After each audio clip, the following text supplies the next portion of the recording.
गोष्ट ही डिस्कस करतोय आणि मग आपण थांबूया. काही शंका किंवा काही असतील तर तुम्ही नक्की विचारू शकतात. पण ही गोष्ट पालकांसाठी, शिक्षकांसाठी आणि विद्यार्थ्यांसाठी सुद्धा अत्यंत महत्वाची आहे. आपल्या नाशिकला हल्ली वरचेवर बिबट्या येतो. ही सिंबॉलिक कथा आहे पण महत्वाची आहे. असाच एक बिबट्या मुंबई, पुणे, नगर आणि इतर 2-4 शहरांमधून तो फिरला आणि मग नंतर फिरत फिरत फिरत फिरत तो मग शेवटी हे त्याच्या अशा जंगलात गेला. जंगलात गेल्यानंतर त्यानं काय करावं, त्यानं इतर सगळ्या प्राण्यांना एकत्र केलं आणि तो म्हणाला की 4 वर्ष मी शहरामध्ये राहून आलेलो आहे, बऱ्याच गोष्टी बघितल्या तिथल्या, शाळांमधल्या, क्लासेसमधल्या, शिक्षकांच्या, पालकांच्या, मुलांच्या वगैरे वगैरे, आणि माणसं जे करतात ते आपण इथे जंगलात करावं असं मला वाटतं.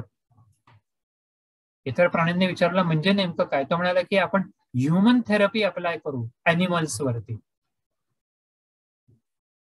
सगळेजण पुन्हा ब्लँक होते, म्हणजे नेमकं काय करायचं? तर तो बिबट्या काय म्हणाला तिथे की मी शहरांमध्ये काय बघितलं, नाशिक, मुंबई, पुणे, औरंगाबाद किंवा नगर किंवा इतर सगळ्या ठिकाणी, की ते मूल एकच असतं पण भरपूर गोष्टी करत असतं. ते अभ्यास पण करतं, ते शिकतं पण, ते ड्रॉइंग पण करतं, मग तेच मूल कराटे पण करतं, मग ते आणखीन कुठलं काही जिम्नॅस्टिक असेल तेही करतं, काय आणखीन असे मॅथमॅटिक्सचे काही कुठले क्लासेस असतील तेही करत असतं, इतर स्पर्धांमध्ये सहभागी होतं, बऱ्याच जवळजवळ सगळ्याच गोष्टी ते करत असतं. आपण पण असं करूया. आपण पण आपल्या प्राण्यांच्या त्या मुलांना, पिल्लांना वेगवेगळ्या गोष्टी करायला सांगूया. म्हणजे जर का बदक असेल तर बदकानं फक्त पोहत राहायचं असं नाही करायचं. बदकानं माकडासारखी उडी पण मारायची, किंवा माकड जर उडी मारत असेल तर माकडानं फक्त या एकाच गोष्टीवरती नाही थांबायचं.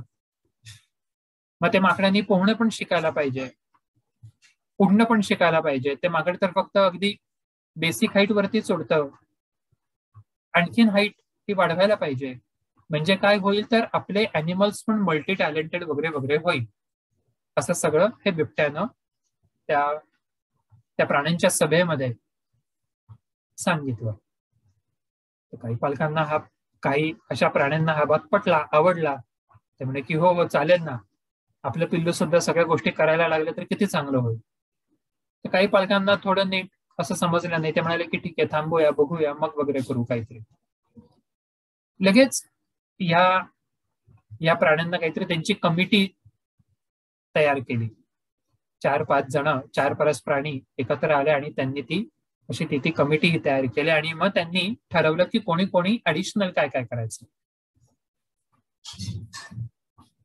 बदकाच्या आई वडिलांना ते म्हणाले की तुमचं हे पिल्लू आहे ते पाण्यात खूप छान पोहतं, पण असं करा, तुम्ही त्याला रोज जास्तीत जास्त पळायला शिकवा. ते किती जोरात पळतं, ससा कसा जोरात पळतो बरं, मग तसं बदकानं किंवा तुमच्या पिल्लानं सुद्धा पळायला पाहिजे. आम्ही तुम्हाला 1 महिन्याचा पिरियड देतो, ट्रेन करा तुमच्या या बदकाच्या पिल्लाला. ते म्हणाले बरं, आणि ते बदक तसं करायला पण लागलं.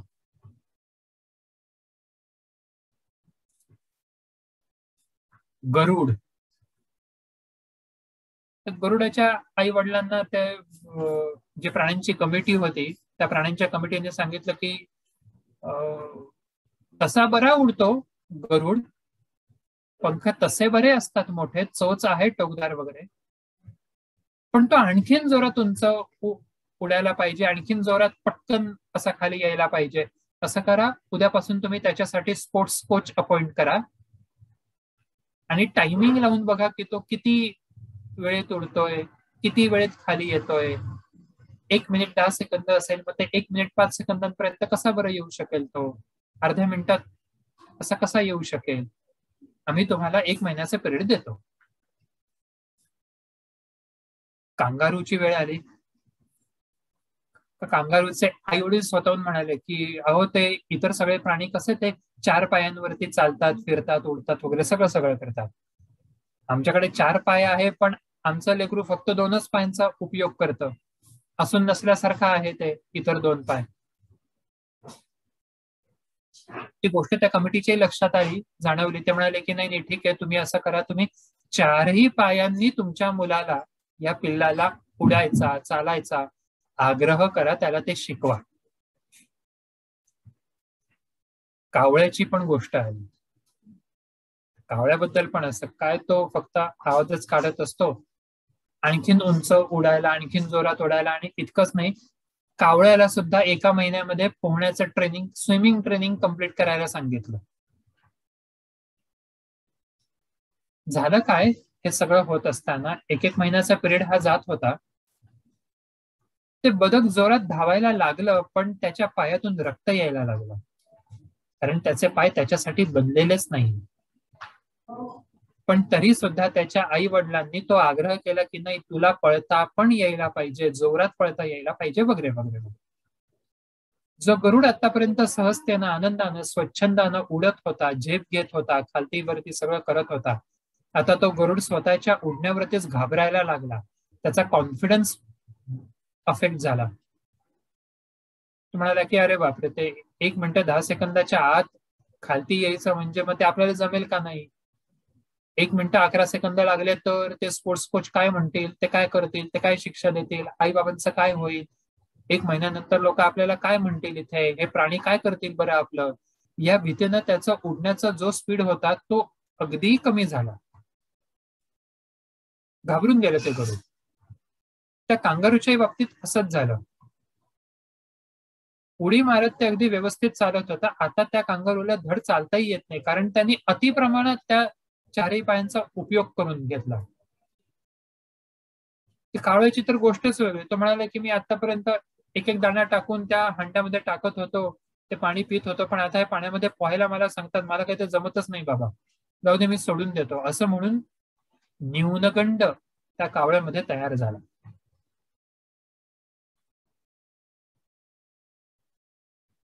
फुलपाखरूवरती सुद्धा असंच कंपल्शन केलं होतं की तुला हे यायला पाहिजे, तुला ते यायला पाहिजे, तू ते करायला पाहिजे. 1 महिन्यानंतर त्या फुलपाखरूचा पत्ताच लागला नाही. नेमकं ते कुठे गेलं कोणाला कळलंच नाही. ह्या सगळ्यामध्ये आणखीन एक प्राणी होता, तो म्हणजे हत्ती. हत्तीच्या आईबाबांनी काय केलं, त्या हत्तीला घेतलं आणि त्याच जंगलातले जे एक डॉक्टर होते, त्या डॉक्टरांकडे ते घेऊन गेले आणि ते म्हणाले की हे असं जे काही बाहेर चालू आहे, आम्ही आमच्या मुलाला नेमकी आणखीन ऍडिशनल कोणती गोष्ट शिकवू बरं? उडायला शिकवू, पोहायला शिकवू, की नेमकं काय शिकवू आम्ही? हत्तीचे ते जे कोणी डॉक्टर होते, त्या डॉक्टरांनी हत्तीची पूर्ण तपासणी केली, नीट असं पूर्ण निरीक्षण केलं आणि ते म्हणाले की असं आहे बघा, तुमच्या पिल्लाचे तुमच्यासारखेच हे 4ही पाय जड आहेत, मोठे आहेत, त्याच्यामुळे त्याला इतकं जोर जोरात पळणं वगैरे हे काही कांगारू सारखं काही जमणार नाही, शक्य होणार नाही, कारण तो भाग तिथे नाहीच आहे.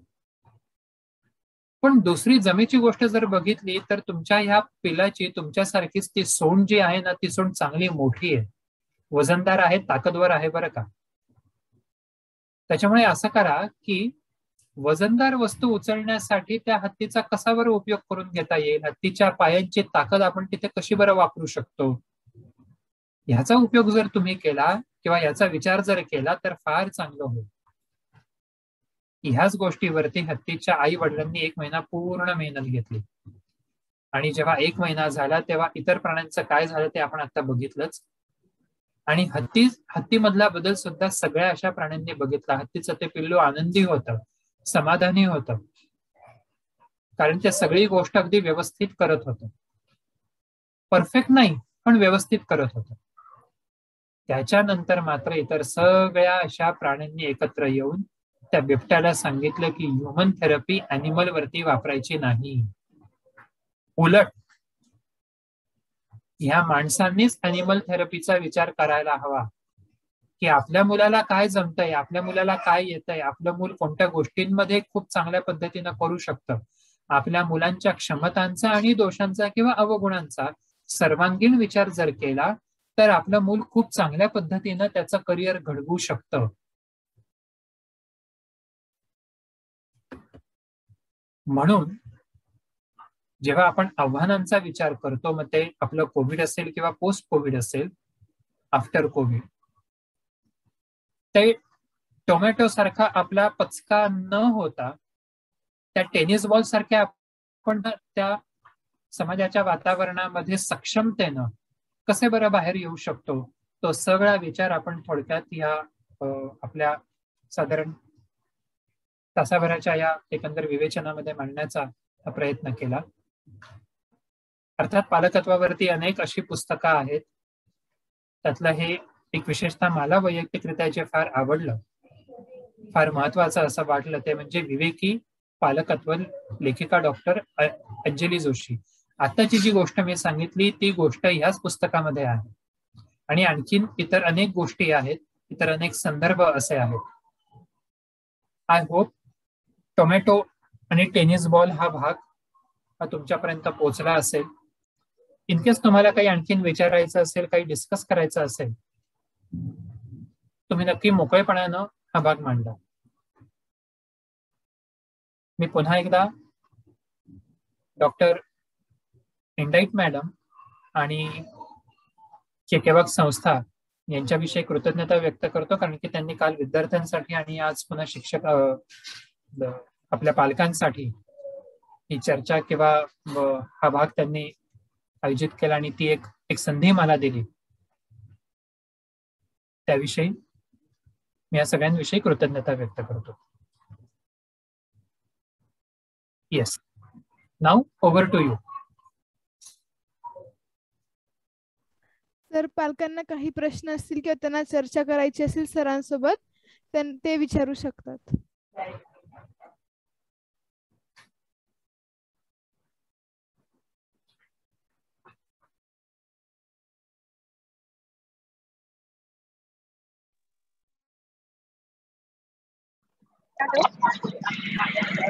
हॅलो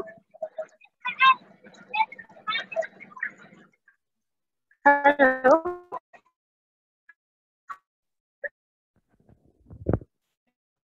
हा, बोला मॅडम.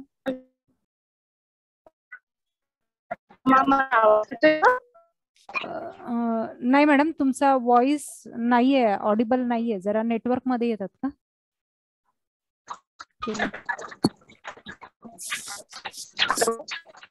किंवा ज्यांना हे प्रश्न विचारणं आता सध्या असं शक्य होत नसेल, त्यांनी चॅटबॉक्स मध्ये जरी टाईप केलं तरी चालू शकेल. येस, विचारा. Hello hello. हो, बोला. Hello sir. बोला बोला. सर, तुम्ही आता खूप छान माहिती दिली, त्याबद्दल धन्यवाद. पण तुम्ही जे पुस्तक रिकमेंड केलं ना आता, त्याचं नाव परत एकदा सांगाल का? विवेकी पालकत्व. Okay, thank you.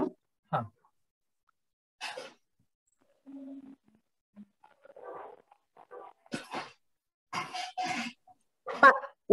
रायटर कोण समजेल का? Doctor Anjali Joshi. Hello.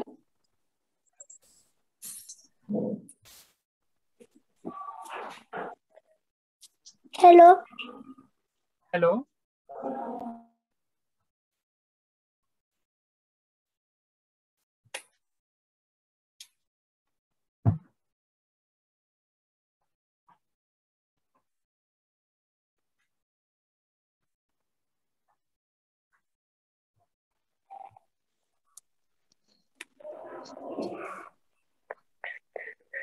Hello.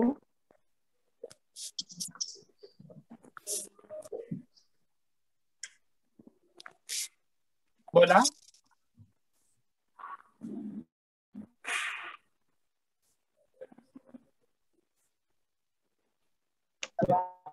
Hello. Hello. Hello. Hello.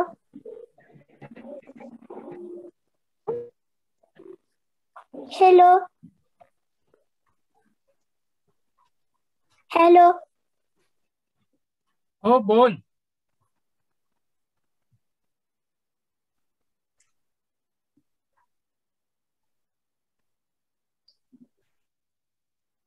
Hello. Network नसल्यामुळे पालकांना विनंती की त्यांनी चॅट बॉक्स मध्ये कृपया प्रश्न टाकावेत. चॅट बॉक्स मध्ये कृपया तुम्ही टाका प्रश्न. एक थोडा वेळ वाट बघूया, अदरवाईज आपण कन्क्लूड करूया. भारती टीचर.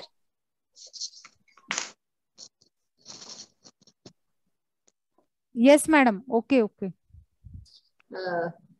तन्मय, सुरुवातीला मी नाही अटेंड करू शकले, हो. अर्जंट मीटिंग लागल्यामुळे. माझी खूप मनस्वी इच्छा होती सुरुवातीपासून अटेंड करण्याची, पण तरी बराच भाग मला अटेंड करता आला सुदैवाने. आणि टेनिस बॉल की टोमॅटो खूप उलगडा छान केलात तुम्ही. गोष्ट तर अगदी भावणारी होती आणि आय होप की पालकांना उकलन झालं असेल गोष्टीचं. त्या गोष्टीमध्ये सार आहे सगळ्या तुमच्या सेशनचा, असं मला वाटतं ती गोष्ट म्हणजे. आणि पालकांनी खूप संदेश यातनं घेतला असेल त्या एका गोष्टीतनं. Thank you very much. ज्यावेळी तुम्ही टायटल दिलं टोमॅटो टेबल टेनिस बॉल, मलाही प्रश्न पडला तर यातनं नेमकं तुम्ही काय सांगणार.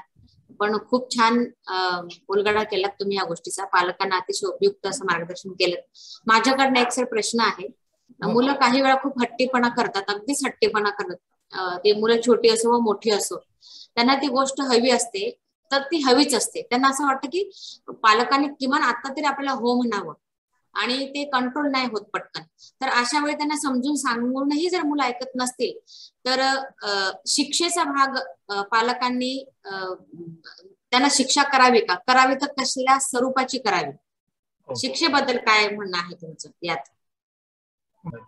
अगदी खरं आहे मॅडम. शिक्षा नक्की करावी. मी हे पूर्ण सांगतो, म्हणजे हा एक पालकांसाठीचा भाग की पालक म्हणून आपला जो हेतू आहे, आपली जी भावना आहे की त्या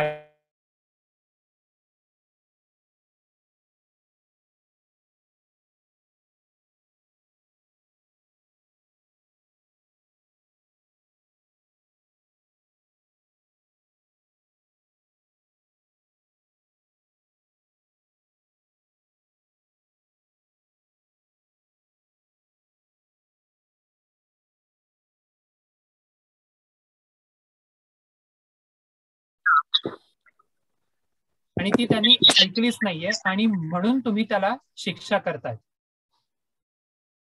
शिक्षा ही लगेच करणं एक महत्वाचं.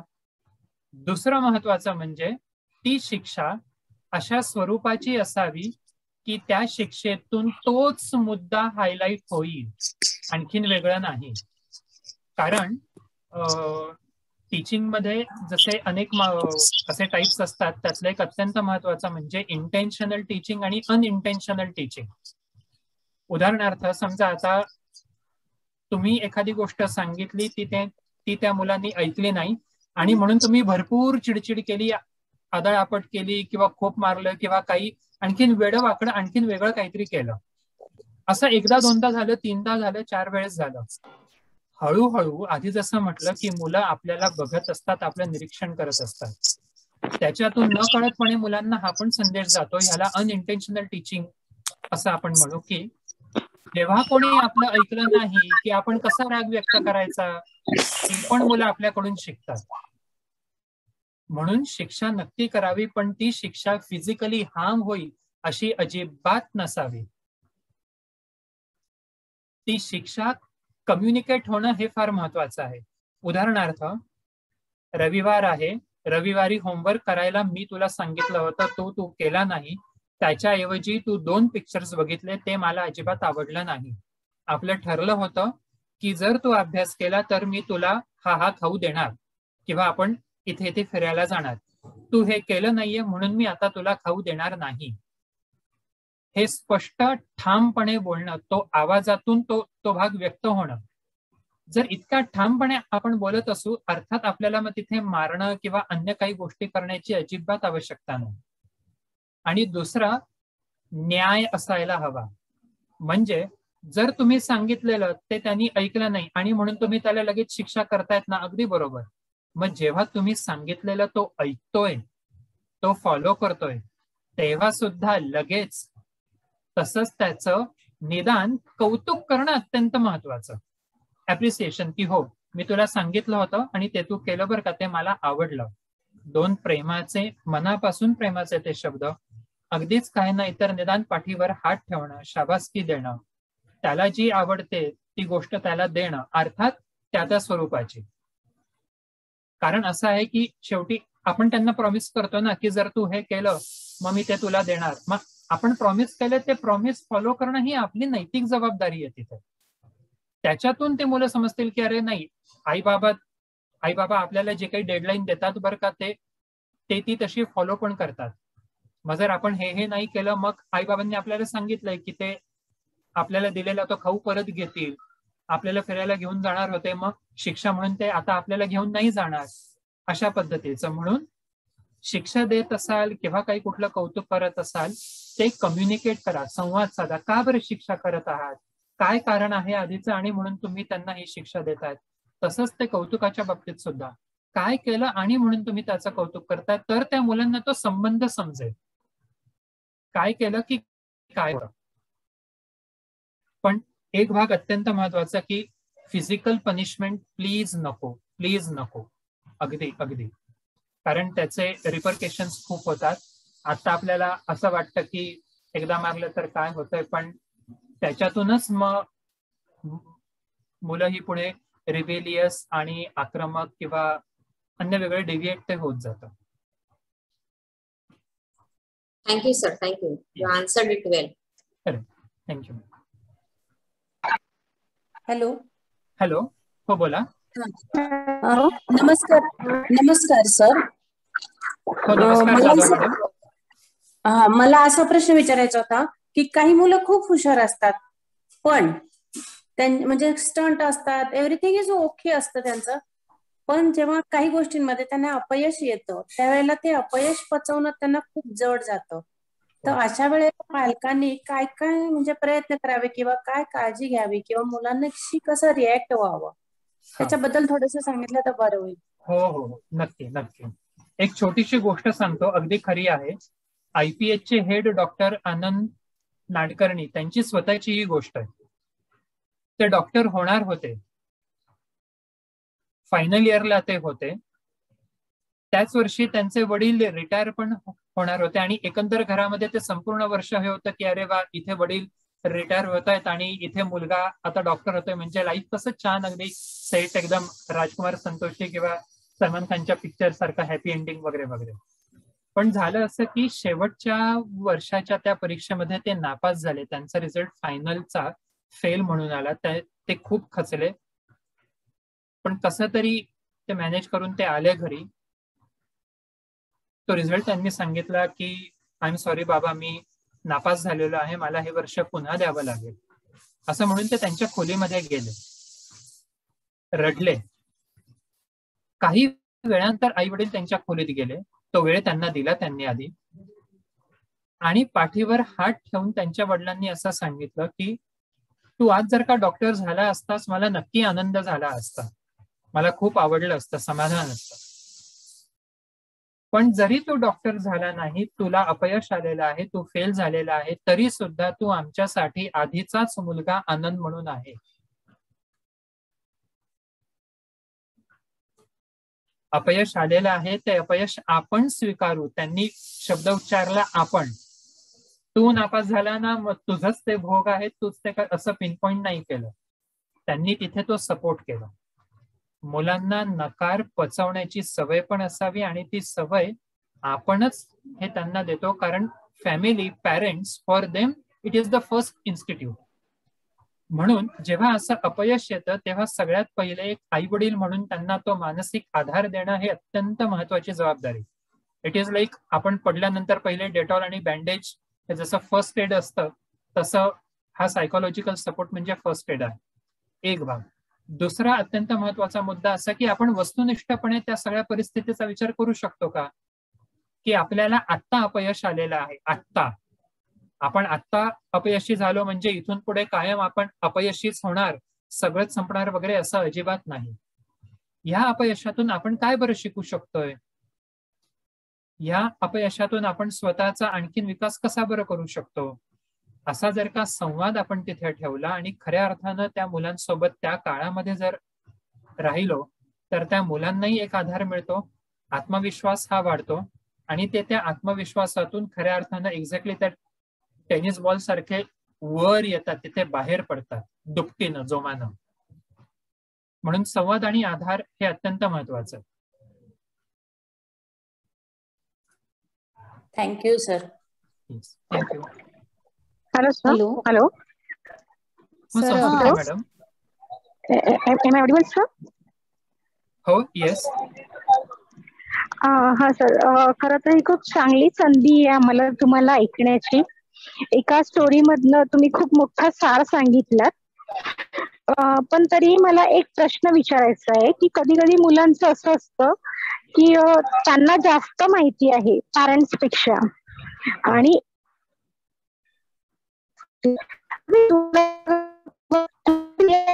देणं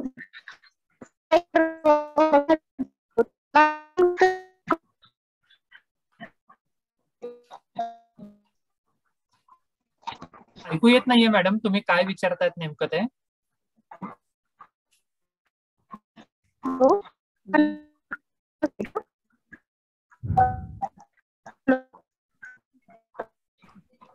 हॅलो मॅडम, तुमचा आवाज येत नाहीये. सर्व पालकांना विनंती आहे की वेळेअभावी आपण इथे थांबतोय, कारण की 5च मिनिटं राहिलेत मीटिंग संपण्यासाठी. सरांनी त्यांचा कॉन्टॅक्ट नंबर हा तिथे दिलेलाच आहे, ईमेल आयडी पण दिलेला आहे. जर आपल्याला काही प्रश्न विचारायचे असतील तर तुम्ही सरांबरोबर संवाद साधू शकतात किंवा ईमेल पण करू शकतात सरांना. तर आपण या ठिकाणी थांबूयात. थँक्यू सर, खूपच छान सेशन होतं आजचं पण आणि कालचं पण. Thank you sir. थँक्यू. धन्यवाद सर, तुमचं मार्गदर्शन आमचे पालक नक्कीच अंमलात आणतील अशी मी आशा करते. मंडळी, कोणत्याही कार्यक्रमाची सांगता ही आभार प्रदर्शनानेच होत असते. सर्वप्रथम मी केकेवाक शिक्षण संस्थेचे आभार मानते, ज्यांनी आम्हाला हा व्यासपीठ उपलब्ध करून दिला. त्याचप्रमाणे ज्यांच्या प्रेरणेशिवाय आम्ही हा कार्यक्रम यशस्वीरित्या पूर्ण करू शकत नाही. मी केकेवाक शिक्षण संस्थेचे अध्यक्ष माननीय भूषण कर्डिले सर यांचे आभार मानते. या कार्यक्रमासाठी ज्यांनी आपला मौल्यवान वेळ दिला ते म्हणजे आजचे प्रमुख पाहुणे माननीय तन्मय जोशी सर यांचे मी आभार मानते. शाळा व कनिष्ठ महाविद्यालयाचे मुख्याध्यापिका माननीय डॉक्टर निशा एंडाईट मॅडम यांचेही मी आभार मानते. त्याचप्रमाणे उपस्थित सर्व पालक व शिक्षक यांचे मी आभार मानते. अध्यक्ष यांच्या परवानगीने कार्यक्रम संपन्न झाला असं मी जाहीर करते. माझी एक चूक दुरुस्त करते. मी इथे बाळासाहेब वाघ म्हणजेच आमचे भाऊ यांचे देखील आभार मानते आणि आमच्या शिक्षण संस्थेचे देखील आभार मानते. धन्यवाद.